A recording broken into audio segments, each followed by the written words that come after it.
Hola hermosa Gracia, buenas tardes, Dios te bendiga. Te damos la cordial bienvenida a ti y a tu familia una vez más en este espacio. Aunque es por este medio, pero hermosa Gracia somos tú y yo y seguimos siendo nosotros el cuerpo de Cristo. Estamos muy agradecidos con Dios por estos tiempos que han pasado. No son los mejores ni los que quisiéramos pasar tal vez, pero son tiempos en los que hemos podido reflexionar, en los que podemos ver su mano y su gloria cada día sobre nosotros. Así es que estamos muy agradecidos de que esta tarde puedas acompañarnos. Prepárate para lo que Dios tiene para tu vida este día por medio de nuestro pastor. Así es que te invito a que junto con toda tu familia lo sientes a tu lado, llames a tu esposa, a tus hijos, y que en familia puedan compartir y recibir lo que el Señor tiene para ustedes y para nosotros este día tan hermoso. Gracias por acompañarnos, gracias por seguir con nosotros. El Señor tiene algo para tu vida y para la mía. Que Dios te bendiga. Si puedes compartir este enlace, compártelo. Hay mucha gente que en este momento puede recibir una palabra de aliento para su vida, un mensaje de fe, de esperanza, en el cual nosotros sabemos que Dios siempre ha sido el principal en nuestra vida. Te invito a que abras tu corazón y que dejes que el Señor hable y te muestre lo que tenga para ti esta tarde. Te amamos, te extrañamos. Dios te bendiga.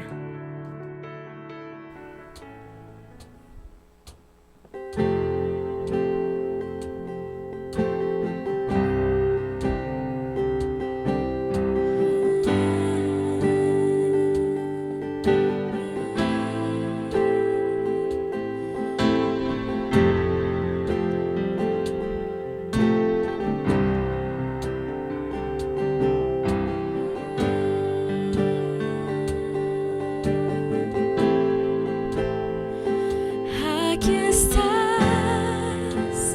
debemos mover, te adoraré, te adoraré. Aquí estás, obrando en mí, te adoraré, te adoraré. Aquí estás, debemos mover, te adoraré, te adoraré.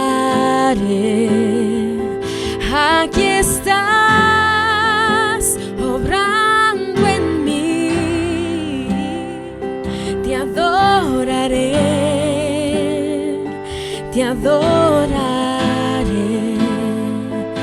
Cantamos, milagroso, abres camino, cumples promesa, luz en tinieblas, mi Dios, así eres tú.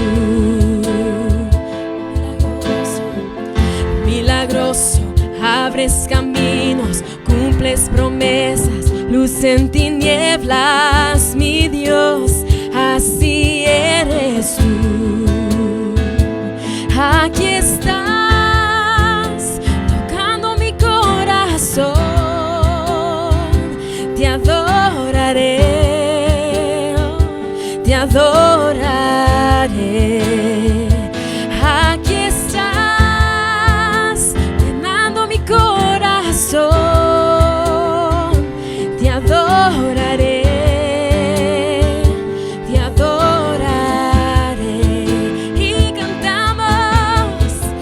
Milagroso, abres camino, cumples promesas, luz en tinieblas, mi Dios, así eres tú. Milagroso, milagroso, abres caminos, cumples promesas, luz en tinieblas, mi Dios, así eres tú, así eres tú. Así eres tú, así eres tú. Aunque no pueda ver, Aunque no pueda ver, estás sobrando. Aunque no pueda ver, estás sobrando. Tú siempre estás sobrando. Siempre estás sobrando. Aunque no pueda ver, estás sobrando. Aunque no pueda ver, estás sobrando. Siempre estás sobrando. Siempre estás sobrando. Aunque no pueda ver, estás sobrando. Aunque no pueda ver, estás sobrando. Tú siempre estás sobrando. Tú siempre estás sobrando. Aunque no pueda ver, estás sobrando. Tú siempre estás sobrando. Tú siempre estás sobrando.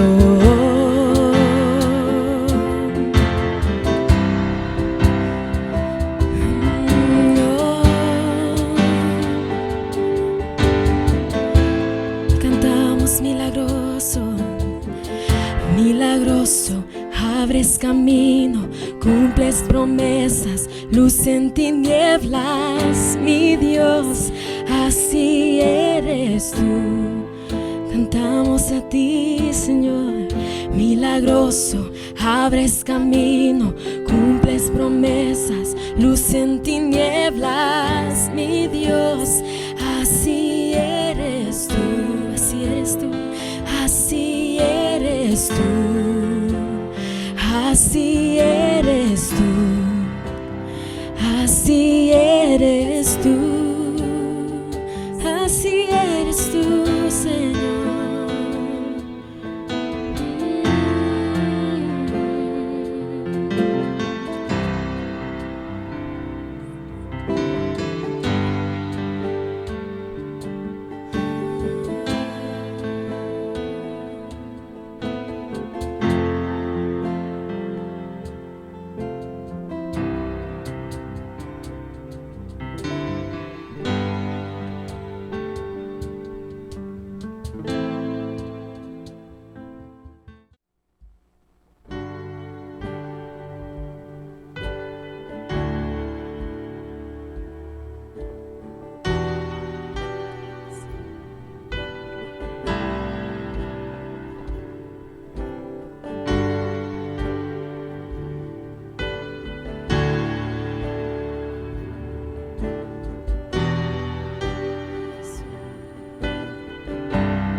El sol se apagó, cayó el Salvador del mundo. Su cuerpo en la cruz, su sangre derramó, el peso del pecado sobre él.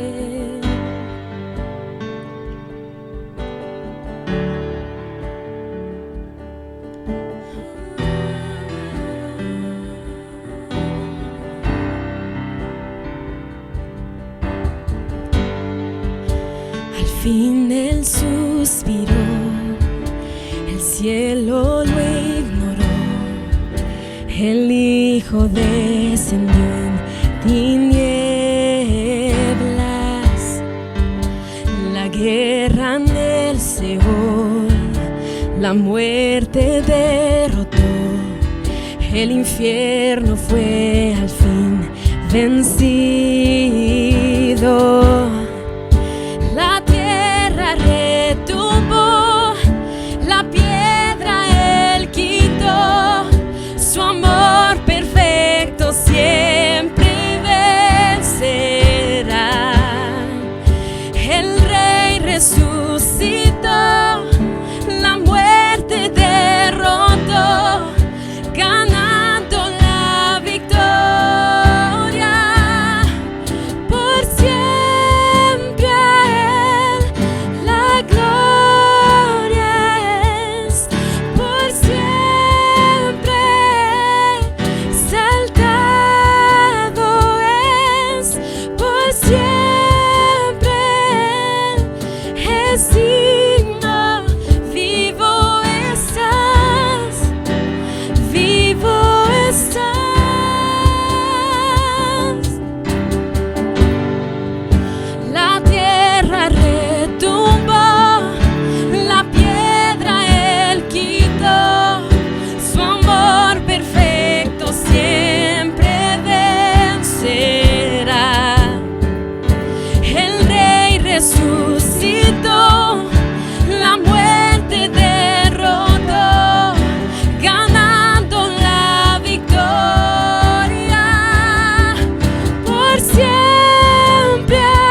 Canto aleluya, canto aleluya, canto aleluya.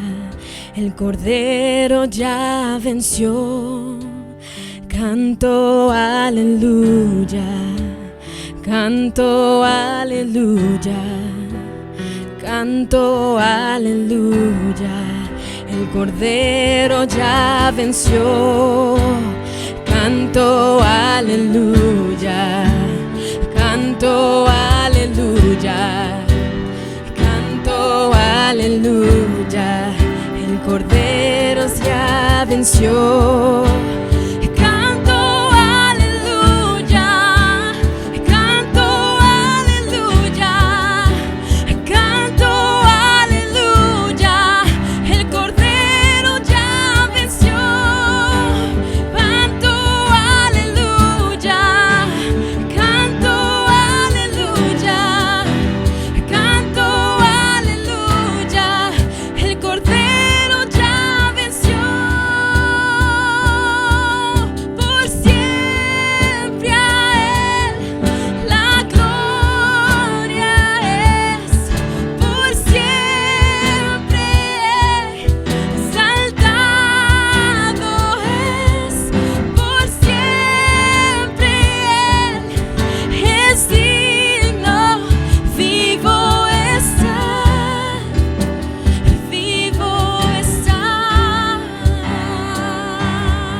Cordero ya venció. Canto aleluya, canto aleluya, canto aleluya. El Cordero ya venció.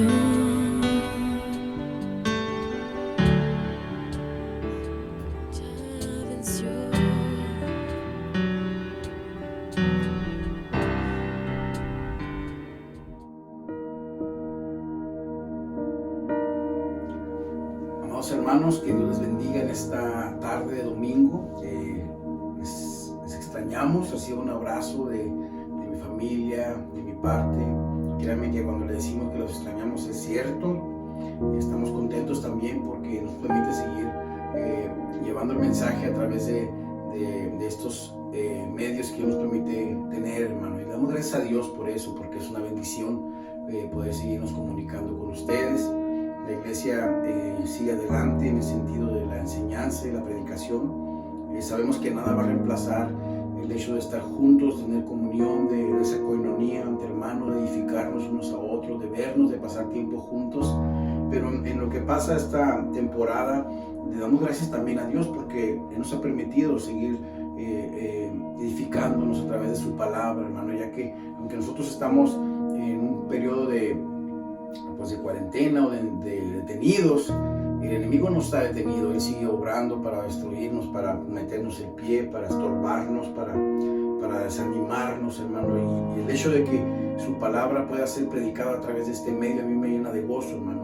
El hecho de que usted hoy esté en su casa sentado con un corazón dispuesto para que Dios le hable a su corazón, eso es una bendición, hermano. Y yo le doy gracias y me siento privilegiado de parte de Dios de poder compartir con usted un mensaje cada domingo y cada miércoles, hermano. También doy gracias por mis amigos, a todos los pastores que conozco y los que no conozco también, porque sé que es un reto estar haciendo esto, hermano, predicándole a una cámara sin personas presentes, pero con la gracia y con la ayuda de Dios, hermano, podemos continuar edificando la iglesia, hermano.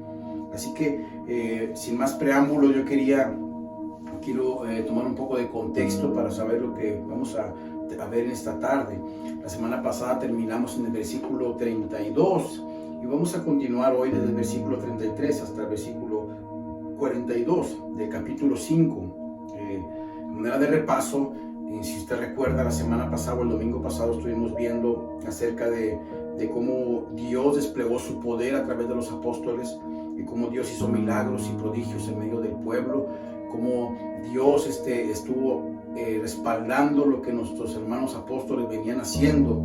Y eso despertó en la élite religiosa, en los fariseos, una envidia y un celo por lo que Dios estaba haciendo con los apóstoles. Ellos vieron que los apóstoles tenían muchos seguidores, la gente crecía en número, la gente que los seguía, la gente que simpatizaba con ellos, eso los llenó a ellos de envidia.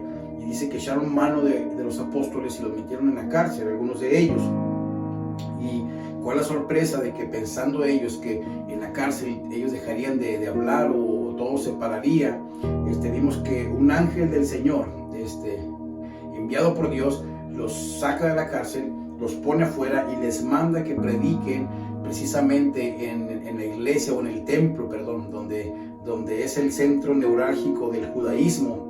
Ahí mismo que se pongan a predicar y que den el mensaje de la palabra de Dios y las palabras de esta vida. Les dice así textualmente: ellos no tienen temor de hacerlo, lo que Dios les mandó a hacer, y lo mismo que los metió a la prisión. Entonces ellos muy temprano y muy de mañana salen de su casa y se ponen a predicar el evangelio ahí mismo. Entonces esto causa sorpresa en los religiosos, ya que dicen, escuchan por ahí que alguien les dice: oye, los que ustedes metieron a la prisión están en este momento predicando en el templo. ¿Cómo es posible que esto suceda? Entonces ellos mandan a revisar la cárcel y ven que la cárcel está completamente cerrada, los guardias están en la puerta, no hay signos de forma de cómo ellos se habían escapado, y eso los llena de consternación. Ellos dicen: ¿en qué irá a terminar todo esto? Entonces mandan llamar a los discípulos o a los apóstoles de una manera pues ya voluntaria, a causa del pueblo. Ellos tenían miedo del pueblo, así que lo mandan llamar de una forma voluntaria. Los apóstoles van donde están ellos, y ellos cuando están con ellos les preguntan: ¿ustedes por qué están haciendo aquello que les pedimos rotundamente o les prohibimos rotundamente que no hicieran? No hablen en ese nombre, dejen de predicar, dejen de trastornar al pueblo. Y Pedro le contesta y les dice: es necesario obedecer a Dios antes que a los hombres. Y vemos enseguida de que Pedro declara esas palabras, él les comienza a predicar el evangelio. Ahorita vamos a mirar esos versículos y vamos a ver hoy cómo ellos reaccionaron a ese mensaje del evangelio. Vamos a ver cómo un hombre llamado Gamaliel, un doctor en la ley, un hombre muy respetado, cómo él responde cómo él tiene un consejo para ellos, una idea muy brillante, muy sabia. Y después de esto vamos a ver cómo los discípulos responden a la persecución, cómo ellos miran el hecho de ser perseguidos por causa de Cristo, cómo ellos toman esa situación, bajo qué cosmovisión ellos miran lo que significa padecer o sufrir por causa de Cristo, hermano, y cómo ellos reaccionan a esto. Así que vamos a leer la palabra de Dios. En el verso 33, quiero que me acompañes con tu vista, leyendo los versículos que van a aparecer en la pantalla. O si tienes tu Biblia a la mano, ábrela ahí en Hechos capítulo 5, verso 33 en adelante. Dice la palabra de Dios: ellos, oyendo esto, se enfurecían y querían matarlos. Entonces, levantándose en el concilio un fariseo llamado Gamaliel, doctor de la ley, venerado de todo el pueblo, mandó que sacasen fuera por un momento a los apóstoles. Y luego dijo, verso 35: varones israelitas, mirad por vosotros lo que vais a hacer respecto a estos hombres, porque antes de estos días se levantó Teudas, diciendo que era alguien. A este se unió un número como de 400 hombres, pero él fue muerto, y todos los que le obedecían fueron dispersados y reducidos a nada. Después de este se levantó Judas el Galileo en los días del censo, y llevó en pos de sí a mucho pueblo. Pereció también él, y todos los que le obedecían fueron dispersados. Y ahora os digo: apartaos de estos hombres y dejadlos, porque si este consejo o esta obra es de los hombres, se desvanecerá, mas si es de Dios, no la podréis destruir. No seáis tal vez hallados luchando contra Dios. Y convinieron con él, y llamando a los apóstoles, después de azotarlos, les intimaron que no hablasen en el nombre de Jesús y los pusieron en libertad.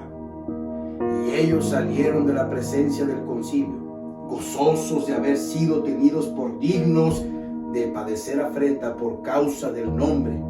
Y todos los días en el templo y por las casas no cesaban de enseñar y predicar a Jesucristo.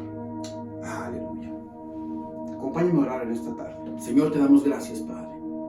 Te damos gracias por tu palabra, Señor. Gracias por lo que tú estás haciendo, Señor. Gracias por la iglesia, Señor, que sigue en pie, Señor, y sigue adelante a pesar de las circunstancias, Señor. A pesar de no estar juntos, de estar dispersos, Señor. Tu palabra no está encarcelada, tu palabra no está limitada, Señor. A través de estos medios digitales, Señor, tú nos permites seguir compartiendo de ti, Señor, a la iglesia, Padre, y a los que no te conocen. Te damos gracias por eso, Señor. Yo te pido por mis hermanos que están en sus casas. Te pido que tú edifiques sus vidas, Señor, con tu palabra, Señor. Que les fortalezcas, que les des sabiduría, Señor, que les des entendimiento, Señor, que les des la fuerza que necesitan para seguir caminando en esta vida, Señor. Te pido, Señor, también que me uses a mí, Señor, para poder compartir tu palabra, Señor. Reconozco mi incapacidad, Señor, por eso te pido que me ayudes, Señor. Padre, que en esta tarde podamos ser edificados, Señor. Y que esta palabra nos anime, Señor, a seguir adelante, Señor, y nos cambie, si es de ser necesario, la forma en como nosotros miramos las aflicciones, Señor. Gracias, Señor, por todo lo que tú haces. En el nombre de Jesús. Amén. Aleluya. Entonces ya vimos el repaso. ¿Dónde nos quedamos? Y comenzando en el verso 33, dice que ellos oyendo esto, ¿qué estaban oyendo? Oyendo el mensaje de Pedro, lo que Pedro les dijo. ¿Qué fue lo que Pedro les dijo? Bueno, vamos a recordarlo porque está en el verso 30 y 31. Dice, es Pedro predicando: el Dios de nuestros padres levantó a Jesús, a quien vosotros matasteis colgándolo en un madero. Y se empieza a hablarles el evangelio. Empieza hablándoles de Dios, el Dios de vuestros padres, el mismo Dios al que ustedes creen que sirven. Ese Dios mandó a su Hijo a morir por nuestros pecados, les dice. Y ustedes lo mataron. Verso 31. A este Dios ha exaltado con su diestra por príncipe y salvador. Ahí está el propósito, la exaltación de Jesús y el propósito de su venida. Dice, para dar a Israel arrepentimiento y perdón de pecados. El apóstol les dice que el propósito de Jesús venir era salvar para traer arrepentimiento a sus vidas. Y después de arrepentimiento viniera el perdón de pecados, hermano.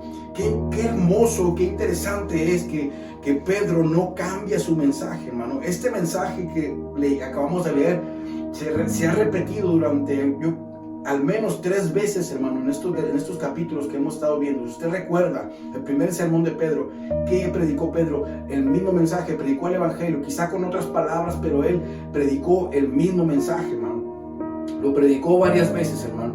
Y nunca vemos a un apóstol tratando de quitarle al evangelio lo ofensivo. Estos hombres reaccionaron mal al evangelio. Ellos reaccionaron ofendidos. Ellos se sintieron indignados por las palabras de estos hombres. Dice que se molestaron a tal grado de que querían quitarle la vida, hermano. Querían matarlos, hermano. La forma en como la gente responde al evangelio puede ser muy variada, hermano. No todas las personas responden de la misma manera. No todas las personas responden al evangelio de una forma compungidos de corazón, con dolor por haberle fallado a Dios. No, mucha gente se ofende cuando tú le dices que necesita arrepentimiento, que es una persona que sin Dios no puede hacer nada. Cuando tú le dices a la gente, algunos se ofenden cuando tú les dices, mira, tú puedes intentar hacer muchas cosas en esta vida, pero nada de lo que tú hagas te va a poder justificar delante de Dios. Tú eres un pecador que necesita ser regenerado por Dios. Y tú le dices eso a la gente y muchas personas reaccionan en una forma de querer matarte. Algunos te van a amar por la predicación, van a querer que les hables más, van a querer que les digas, que les des razón, que los guíes en la forma en cómo ellos pueden arrepentirse de sus pecados. Pero otros te van a querer matar, te van a odiar por el mensaje. Y eso es lo que ellos están haciendo con Pedro. Para recordar un poco, quiero que vayas conmigo a Hechos capítulo 2. quiero que veas el versículo 36 y 37. Vamos a ver a Pedro predicando exactamente las mismas cosas. Él dice, verso 36, del capítulo 2, sepa pues ciertísimamente toda la casa de Israel, que a este Jesús, a quien vosotros crucificasteis, Dios lo ha hecho Señor y Cristo. Y fíjese cómo reacciona la audiencia diferente. Él está diciendo lo mismo, le está diciendo, ustedes lo mataron, ustedes lo crucificaron. Eso puede ser ofensivo hasta cierto punto para algunos de ellos, pero ellos reaccionan diferente. Dice, al oír esto, se compungieron de corazón y dijeron a Pedro y a los apóstoles, varones hermanos, se llamaron hermanos, ¿qué haremos? Dice que se pusieron tristes, hermanos, se compungieron de corazón. Ellos reaccionaron diferente al mensaje del Evangelio. Mismo mensaje, dos reacciones distintas, hermano. Lo que quiero que podamos entender esta tarde es que nosotros, como iglesia, como predicadores, como hermanos que conocemos el Evangelio, que nos llamó a ser discípulos, a compartir, a ser testigos de cristianismo, de Jesús, Dios nos mandó a predicar su palabra tal y como está, hermano. Que prediquemos su evangelio tal y como Dios lo requiere. Que prediquemos acerca de ese Dios que es santo y que es bueno. Y que nosotros no somos buenos, por tanto necesitamos arrepentimiento. Necesitamos un Salvador. Y el único lugar donde podemos estar seguros de la ira de Dios es en la persona de Jesucristo. Y de esa forma es como nosotros tenemos que compartir el evangelio. Si la gente se ofende, si la gente se indigna por el mensaje, no es nuestra responsabilidad, hermano. Dios nos confió a nosotros la predicación del evangelio, no sus resultados. Entonces, independientemente de la reacción de las personas, nosotros tenemos que predicar este evangelio tal y como está, hermano. Y vemos lo que Pedro les dice en el versículo 38. Pedro les dijo, arrepentíos, arrepiéntanse de su pecado. Pedro los llamó a un arrepentimiento, a abandonar el pecado, a dejarlo todo, a abandonar la vida pecaminosa para que puedan seguir a Jesús, hermano. Eso es lo que implica seguir a Jesús. Abandonen, arrepiéntete, deja tu vida de pecado y ven al camino. Y esto no es muy popular en este tiempo, hermano. Como iglesia, en ocasiones sentimos que llamar a las personas al arrepentimiento es muy ofensivo. Que antes de llegar a ese punto, ¿por qué no les hablamos lo bonito? Y ya cuando estén encaminados, cuando hayan pasado unos meses, entonces comenzamos a hablar acerca del pecado y del arrepentimiento. Pero al principio no es muy prudente. He escuchado gente decir eso. Hay que hablarles del amor, hable bonito, dígale que Dios le ama, que Dios le quiere abrazar y todas esas cosas muy humanistas que escuchamos, hermano. La gente necesita conocer la verdad, porque lo único que puede darle libertad a una persona es la verdad, hermano. Y no cualquier verdad, sino la verdad del evangelio de Jesucristo, hermano. La gente tiene que saber cuál es su condición. La gente tiene que entender que mientras viva alejada de Dios, mientras viva en la incredulidad, lo único que le espera es el castigo eterno, que necesita arrepentirse y necesita creer en el evangelio. Si tú le predicas a las personas de esa forma, como lo hicieron los apóstoles, hermano, estamos haciendo un mal trabajo como iglesia. Estos hombres no les importaba las consecuencias de su predicación. Ellos únicamente estaban empeñados en predicar lo que Dios les mandó a hacer, independientemente de los resultados. Pues gente, hermano, que no quiere saber nada de Jesús. Gente que es dura el evangelio, que tiene un corazón endurecido, hermano, que tú les puedes hablar este mismo mensaje. Unos van a llorar y otros van a seguir en la dureza de su corazón. Otros van a sentirse conmovidos por su pecado y otros van a sentirse ofendidos por el mismo mensaje. Estás tú predicando o alguien compartiendo el evangelio y tú vas a ver en la audiencia el mismo tipo de personas, pero no todos responden al evangelio de la misma manera. Todos quieren a Jesús, hermano. Entonces, y menos cuando tú predicas al de la Biblia, hermano. Porque a veces queremos inventarnos un Dios que sea más benévolo, que no requiera tantas cosas. Entonces hay gente, hermano, creyendo que son salvos, que conocen a Dios, pero es un Dios que únicamente existe en sus mentes.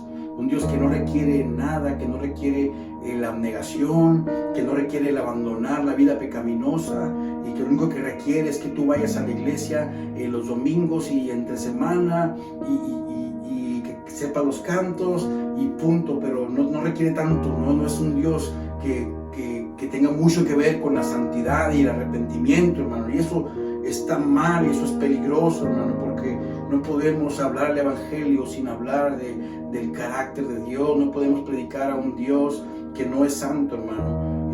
Tenemos que entender, hermano, que Dios nos quiere salvar, pero también Él quiere ser nuestro Señor y Salvador, hermano. El Señor de nuestras vidas. Él quiere liberarnos de la esclavitud del pecado para que vivamos para su gloria, hermano, no para nosotros mismos, hermano.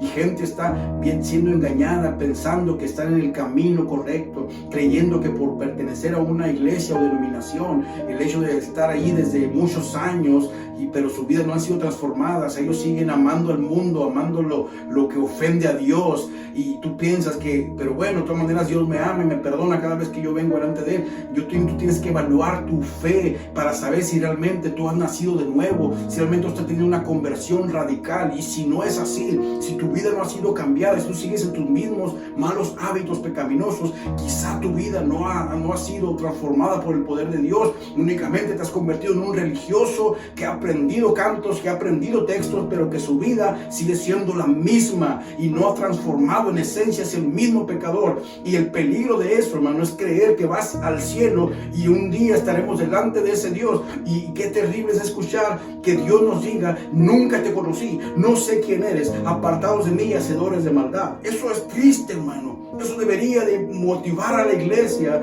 a nosotros los pastores, a predicar el evangelio cada domingo y en los sermones, y hablar a la gente para que la gente pueda hacer una inspección de su propia vida, para a través de la luz de las escrituras poder darse cuenta si realmente está en el camino o no está en el camino.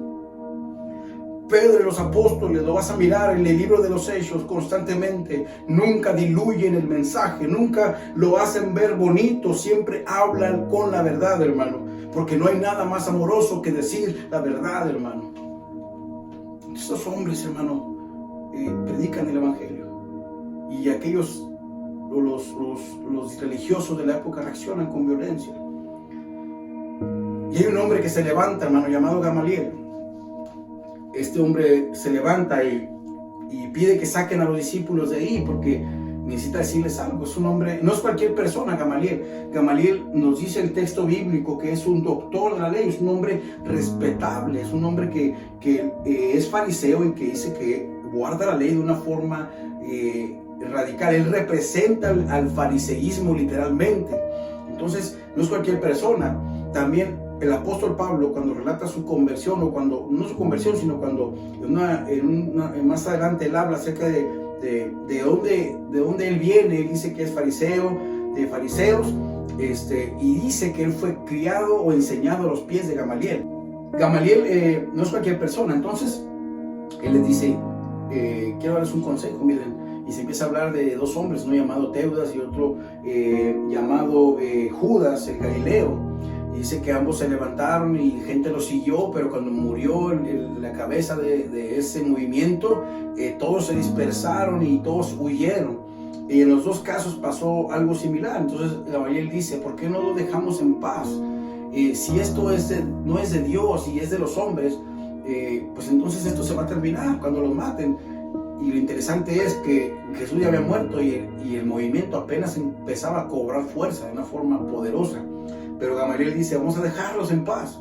Pero lo interesante de lo que Gamaliel dice es lo que dice en el versículo 39. Que tengan cuidado. Dice: mas si esto es de Dios, no lo podré destruir. No seáis tal vez allá luchando contra Dios, hermano. Gamaliel reconoce la soberanía de Dios y dice: cuando algo es de Dios, o que Dios se ha empeñado en hacer algo, o que Dios quiere hacer algo, o Dios va a hacer algo, Él lo hace, hermano.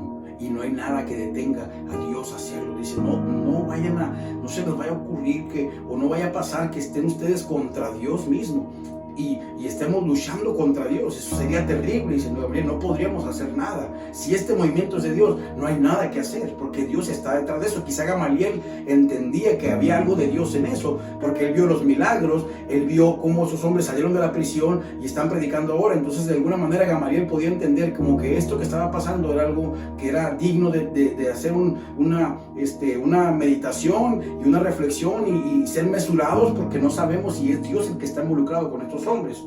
hasta ahí está bien el consejo de Gamaliel.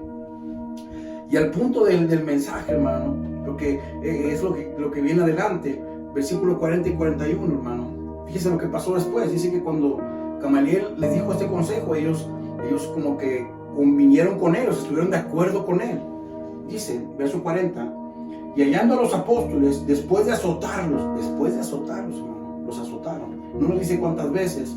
La ley más o menos mandaba, o era lo común, azotar a las personas 40 veces o 39 veces, porque eran 40 veces menos uno, para no ir a pasarse de los 40. Entonces, lo más probable es que los discípulos fueron azotados 40 veces, y no con cualquier clase de látigo, eran unas cosas que se llamaban como no sé si la palabra correcta es flagelos o flagelos, pero tenían la punta de los látigos, tenían una especie de huesos, de artefactos de metal que se encajaban en el cuerpo de las personas, y en una de las veces a veces arrancaban pedazos de carne y se exponían huesos, y gente, según la historia, dice que también personas, al ser latigados, sus intestinos se le fueron derramados. Entonces no era cualquier tipo de azote, hermano. Dice que ellos fueron azotados, hermano, por causa de predicar el evangelio. Y otra vez les vuelven a intimidar, y se les intimaron que no hablasen en el nombre de Jesús.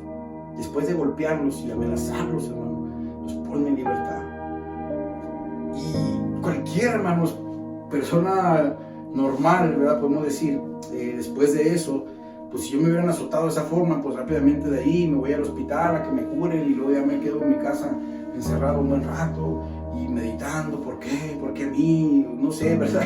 Siempre decimos eso, hermano, a veces no debería ser así. No deberíamos de preguntar cosas como esas, de por qué sufrimos, ay, pobrecito de mí, como si no mereciéramos eso, hermano. Y estos hombres no. Ellos dicen que, versículo 41, y ellos salieron de la presencia del concilio, salieron gozosos de haber sido tenidos por dignos de padecer afrenta por causa del nombre de Cristo. Estos hombres no salieron llorando, hermano. Estos hombres no salieron frustrados por la paliza que les acaban de dar. Esos hombres no salieron temerosos o amedrentados, con dudas en su corazón acerca del llamamiento. No salieron cuestionando a Dios, de Dios, si esto es de tu parte, ¿por qué tenemos tanta oposición? ¿Por qué, si tú estás en medio de esto, supuestamente tú nos has enviado, Señor? ¿Por qué tenemos que sufrir estas cosas, Señor? ¿Por qué tenemos que padecer por estas situaciones? Eso pasa muy a menudo en nuestras vidas. Creemos que porque estamos haciendo la voluntad de Dios, entonces las cosas deberían de salir totalmente bien, no deberíamos de tener oposición cuando estamos en la voluntad de Dios, hermano. Pero eso no es verdad, hermano. Muchas veces estaremos en la voluntad de Dios, haciendo lo que Dios nos mandó a hacer, y en ese mismo contexto de obediencia y de sujeción a la voluntad de Dios, padeceremos estorbos, seremos atribulados, hermano. Haciendo la voluntad de Dios, tendremos situaciones complicadas en nuestra vida que muchas veces nos harán dudar acerca de si estamos haciendo o no lo correcto, hermano, aunque no debería de ser así. Cuando tú haces la voluntad de Dios, puedes tener persecución y estar confiado en la soberanía de Dios, en que Dios sabe lo que hace, porque Él es Dios. Estos hombres están de esta forma, hermano, confiando en Dios, y me impacta, porque estos hombres no salen llorando o serios, sino que salen gozosos y sienten que es un privilegio, hermano, que es algo que digno de agradecerle a Dios, el hecho de haber pasado persecución, hermano. Esto es diferente a lo que muchas veces se predica, hermano, también en nuestras iglesias o nosotros mismos, hermano. Muchas veces lo hacemos. Cuando tú omites a las personas y les dices que servir al Señor es únicamente la buena vida y puras cosas hermosas y puro camino sin estorbo y puertas abiertas, tú estás predicando una mentira, estamos engañando a las personas. Por eso hay tanta gente decepcionada del Evangelio, porque personas les engañaron diciéndoles que si venían a camino, que si venían a los pies de Cristo, que si se rendían al Señor, que sus vidas iban a cambiar y que iban a venir a la felicidad y a la vida abundante y a la vida llena de situaciones cómodas y de éxito y todo eso, hermano, que la Biblia no enseña. Entonces cuando vienen las personas y se dan cuenta que caminar con Cristo es algo que no es fácil, hermano, que es algo que requiere abnegación, que se va a sufrir por su causa, hermano, entonces muchos de ellos se decepcionan del camino. Pero Dios nunca nos prometió, hermano, que vendríamos a este camino sin padecer por su causa, hermano. Esta generación, hermano, no valora los beneficios del quebrantamiento. Parece que vivimos en una generación, hermano, donde las personas no aprecian el dolor, hermano, o tienen una cierta rechazo por sufrir, hermano. No quieren el dolor, no lo toleran, no están dispuestos a sufrir. ¿Por qué tengo que sufrir yo? ¿Por qué yo tengo que padecer? ¿Por qué tengo yo que tener escasez? Eso no es justo. ¿Por qué tengo yo que pasar necesidad? Esta generación sentimos, hermano, que todo lo merecemos y que tenemos derecho de todas las cosas, hermano. Y en vez de verlo como un privilegio, como una bendición o como gracia de Dios, hermano, pensamos que todo lo merecemos. Y cuando nos va mal en la vida, hermano, entonces renegamos, hermano, y no estamos dispuestos a tolerar el dolor, hermano, y a valorar, hermano, lo que significa padecer, hermano, porque es en la aflicción y en el dolor donde los ojos se nos abren, hermano, donde podemos experimentar a Dios más cerca de nosotros que nunca, hermano. Pero parece que esta generación no le gusta padecer, no le gusta sufrir por causa de Cristo y por ninguna otra causa, hermano. Gente, hermano, que no está dispuesta, hermano, a tener aflicción y necesidades, hermano. No valoran lo bueno que es, hermano, ser quebrantado. David lo dice en nuestros salmos: bueno me es a mí haber sido humillado, quebrantado. Eso me beneficia en mi vida, me trae cosas positivas a mi corazón, el hecho de ser quebrantado, hermano. Pero esta generación no. Esta generación cree que todo es un derecho, que nos merecemos todo, que no es justo, y no vemos la gracia de Dios en las cosas.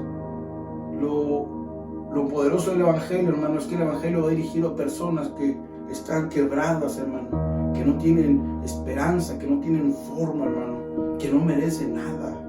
Lo único que merecíamos nosotros, hermano, era el castigo y la muerte por nuestros pecados. Lo dice claramente su palabra: la paga del pecado es la muerte. Nosotros nacimos, hermano, pecadores, tendenciosos a ofender a Dios con nuestras vidas. Nacimos, hermano, con la tendencia a rebelarnos en contra de Dios, hermano, constantemente, a vivir para nosotros mismos, a luchar por nosotros mismos, a alcanzar el éxito para nosotros mismos, en un egoísmo, hermano, y en un orgullo, hermano, que únicamente nos separa de Dios, hermano. Entonces, cuando escuchamos el Evangelio, hermano, el Evangelio para algunos es ofensivo porque les pega en su orgullo, hermano, pero para otros, hermano, que Dios nos ha abierto los ojos, que Dios nos ha quitado la venda y nos ha destapado los oídos, hermano. Son buenas nuevas, hermano, porque reconocemos que estamos quebrados, hermano, que hemos ofendido a Dios, que no merecemos absolutamente nada. Lo único que merecíamos era la muerte, hermano, y Dios en su misericordia, con su gran amor con que nos amó, hermano, nos dio vida juntamente con Cristo, hermano. Dios es bueno con nosotros, hermano. Mucha gente en su orgullo no puede verlo. Cuando tú piensas de esa forma del Evangelio, hermano, cuando tú te das cuenta, hermano, que has sido salvado por Dios, hermano, que Dios te ha librado de la condenación, y que ahora Dios Padre no ve nuestras faltas, sino que ve a Jesucristo en nuestras vidas, hermano. Por eso somos justificados. Él no mira nuestras acciones, porque si mirara nuestras obras, no mereceríamos el perdón de ninguna manera. Pero Él mira a Jesús, hermano, porque nosotros hemos depositado nuestra confianza en Jesucristo, hermano. Nos hemos acurrucado bajo sus alas, hermano, porque reconocemos que estamos quebrados. Pero hay gente orgullosa, hermano, que no puede entender eso, no le cabe en su cabeza. ¿Por qué tengo que sufrir? ¿Por qué tengo que padecer? ¿Por qué me tiene que doler a mí esto? Amamos tanto en nuestras vidas, hermano, nuestras cosas materiales.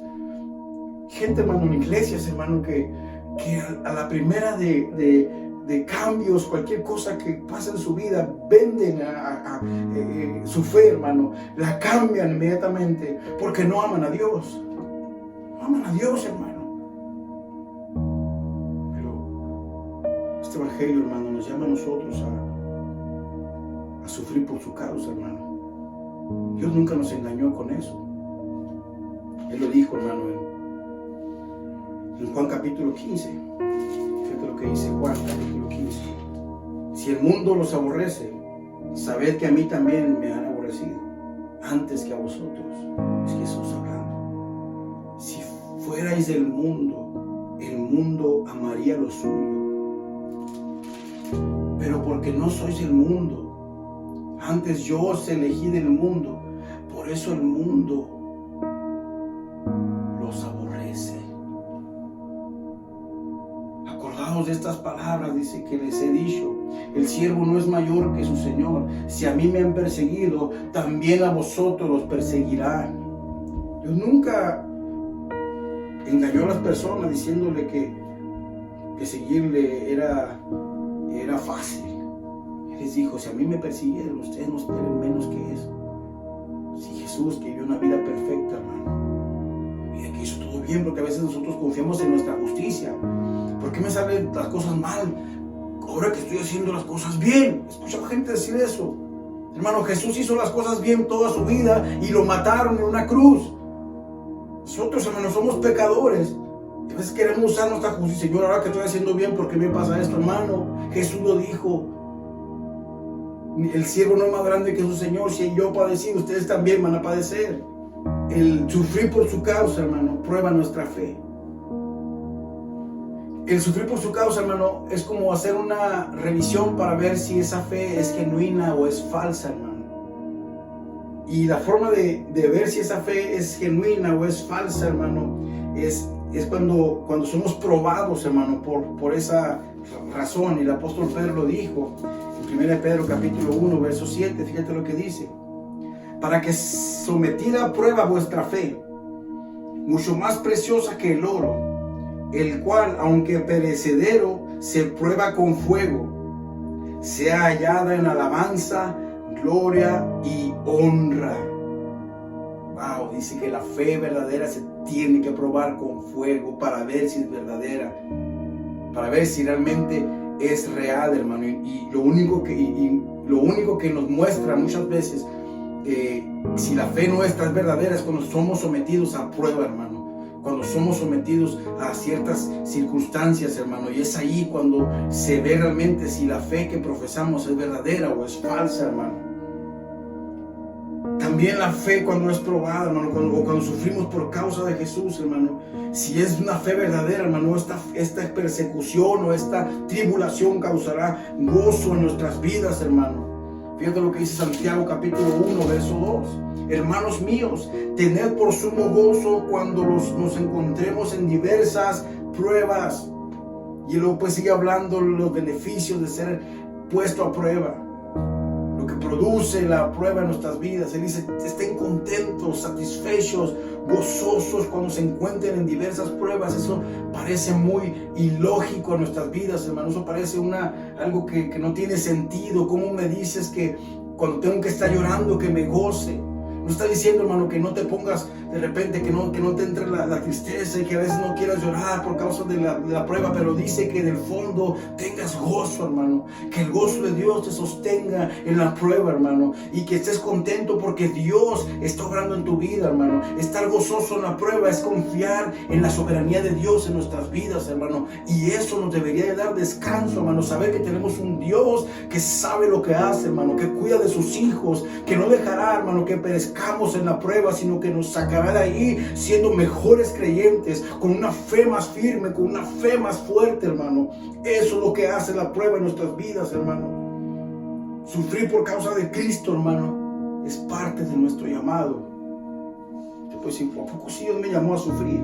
Pues la verdad sí, hermano. Fíjense lo que dice Hechos, hermano, como Dios llamó al apóstol Pablo, como Cristo lo llama a este hombre en el capítulo 9, hermano, verso 15, cuando Dios se le aparece en el camino, Cristo se le aparece en el camino a Saulo de Tarso, antes de convertirse en Pablo. Dice que es derribado por una luz y él cae a la tierra. Dios le habla y él entra a la ciudad después de que Dios le habla y está orando para que la vista le sea devuelta. Y Dios le habla a un hombre llamado, me parece que Ananías. y le dice, ve, ora por él, porque está orando. Y Ananías le dice, Señor, si sabes quién es ese hombre es Saulo de Tarso, persigue a la iglesia. Y la respuesta del Señor es la que está muy interesante, porque le dice, ve, porque instrumento escogido me es para llevar mi nombre en presencia de los gentiles y de reyes y de los hijos de Dios. Hasta ahí, qué hermoso llamamiento. Este hombre que tú vas a orar por él, yo lo he escogido para que vaya y lleve mi nombre en presencia de reyes, de los gentiles y de hombres poderosos y todo eso, ¿verdad? Hasta ahí, qué impresionante. Pero ves el versículo 16, lo que dice, porque yo le mostraré cuánto le es necesario padecer por mi nombre. No le dice cuánto le es necesario gozarse. Yo le mostraré cuánto lo voy a bendecir. Yo le mostraré cuántas cosas le voy a dar, cómo lo voy a engrandecer, no dice eso, hermano. Lo que dice, yo le mostraré cuánto le es necesario padecer por mi nombre, hermano. Después Pablo dice, en otra parte, cuando él habla acerca de las tribulaciones, Pablo dice, esta leve tribulación momentánea. Él le llama momentáneo, hermano, el hecho de haber sido apedreado, haber sido azotado muchas veces, encarcelado, dado por muerto. Él le llama leve a esas cosas y me impresiona porque él las minimiza en comparación, hermano, con la recompensa donde él tiene puestos sus ojos, hermano. Tienes que pensar, hermano, en lo eterno, en que nada en esta vida es para siempre, ni las cosas buenas que nos pasan, ni las pruebas son para siempre, hermano. Uno tiene que entender, hermano, que cuando Dios nos llamó, hermano, no nos llamó nada más a estar cómodos en nuestras casas, en nuestras iglesias. Él nos llamó, hermano, a padecer por su causa. Un verdadero cristiano tiene que estar dispuesto a sufrir por causa de Cristo. Esto parece muy contradictorio para nosotros en nuestro contexto, hermano, porque nosotros, hermano, en este país, hermano, y en esta parte del mundo, no padecemos persecución. A mí me causó tristeza. Leí una nota, hermano, de una organización de misiones que se llama Open Doors o Puertas Abiertas. Ellos decían que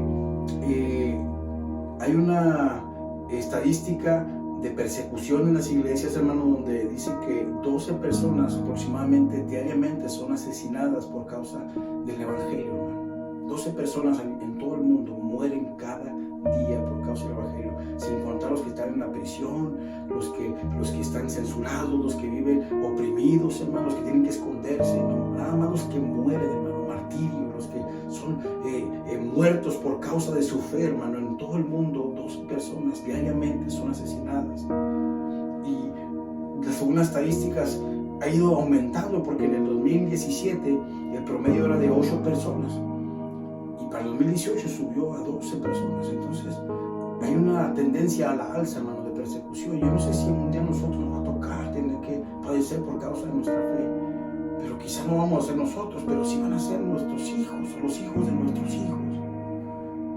Tenemos que predicar un evangelio real, hermano, ponerle a nuestros hijos y a la generación que viene sobre la mesa y decirles, miren, este es el cristianismo que la Biblia enseña.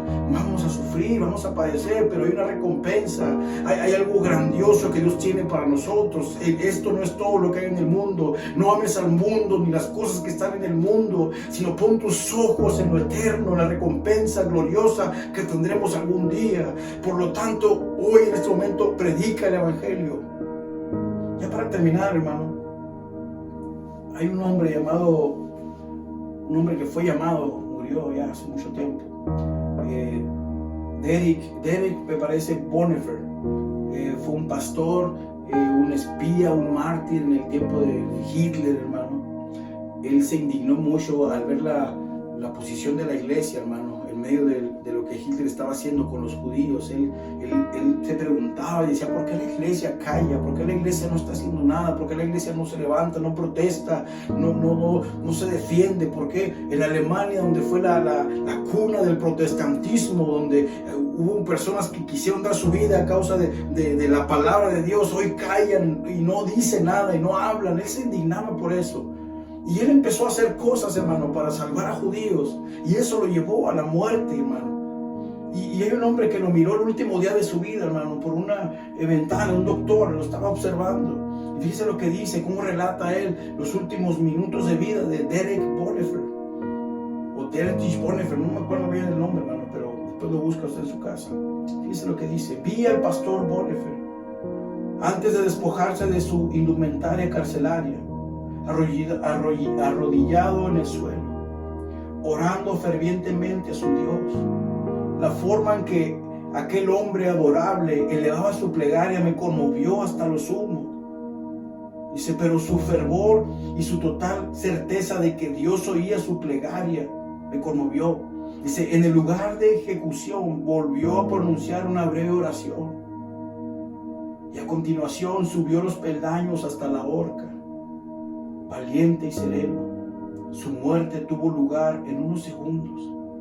En los casi 50 años que trabajé como médico, jamás vi morir a un hombre con tanta sumisión a la voluntad de Dios, hermano. Muchas personas dijeron de Bonhoeffer que era un desperdicio de vida, porque era un hombre muy inteligente, muy preparado. Pero él se sentía privilegiado de padecer con sus hermanos judíos por causa del evangelio, hermano. Era pastor. Él decía que la vida para los que son nacidos de nuevo, para los creyentes verdaderos, comenzaba con la muerte, la verdadera vida. Él tenía una esperanza en lo eterno, hermano. Mucha gente dirá que desperdiciamos nuestras vidas, hermano, al vivir para Dios. Pero para mí, hermano, y para la gente que conoce realmente a Dios, y si tú lo conoces, no me vas a desmentir, vivir para Jesús, hermano, es lo mejor que puedes hacer en la vida, hermano. Dios es bueno. Quisiera que me acompañaras a orar, hermano. Quiero orar para terminar el sermón. Quiero pedir a Dios, hermano, que nos ayude, hermano, a entender a qué nos llamó el Señor Jesús. Qué tipo de cristianismo nosotros tenemos que vivir, hermano. Y si tú no conoces a Dios, yo te invito a que le busques con todo tu corazón y le pidas misericordia. Porque el único lugar donde tú puedes estar seguro es en la persona de Jesucristo. Padre, te damos gracias, Señor, por tu palabra. Gracias por la vida de los apóstoles, Señor, que nos dejaron ejemplo, Señor, de lo que significa vivir para ti. Gracias, Señor, por las personas que han entregado su vida, Señor, por causa del Evangelio. Te doy gracias, Señor, por las personas que de alguna manera u otra tuvieron que padecer para que nosotros pudiéramos escuchar el mensaje, Señor Jesús.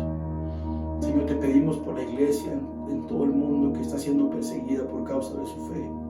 Te pido también por la iglesia de este lado, Señor, del mundo, en Occidente, donde parece que a veces la comodidad y tantos ofrecimientos que tenemos del mundo nos hace convertirnos en cristianos apáticos o fríos, Señor.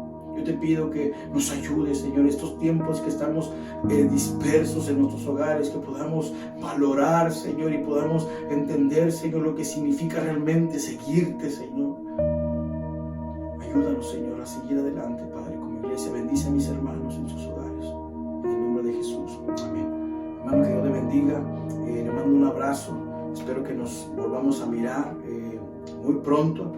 Por lo pronto el miércoles tenemos reunión y seguimos adelante con la enseñanza, hermano.